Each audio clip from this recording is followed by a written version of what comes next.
Welcome. In a previous video, I went over replacing a battery in a APC UPS. And in this video, I want to make a short video on how to find out what battery you need to put in your UPS. So here I have a picture I took at the bottom of my UPS, and you can see that the model number here is BN700MC. So I want to go to the APC website, so I'll go to apc.com. I'll click on support, and then when to replace your battery or UPS. And then I'll scroll down, and you'll look for this. It says help me choose upgrade selector. So I'll click that. And now I want to type that model number in.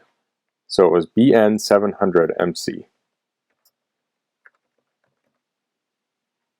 Okay, it found it. I'll click on that.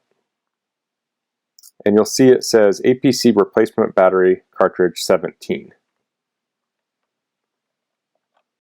So you can add one in the cart here, but I usually buy everything on Amazon.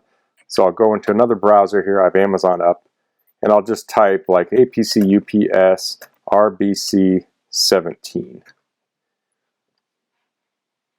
Oh, and then battery. So now, as I said in the previous video, I ordered a cheaper battery. If you scroll down, you can find this APC battery. This would be the one I ordered here. And you'll see here it says BN700MC RBC17. So you could type your model number right into Amazon, but you may get weird results. I like to look up this battery code here, and then it gives me the exact battery I need. So that's just a quick video on how to search for the battery you need on your APC UPS. If you have any questions, please leave them in the comments. If you like this video, please click like. If you haven't subscribed to my channel, I'd appreciate it if you could do that. And thanks for watching. Until next time, goodbye.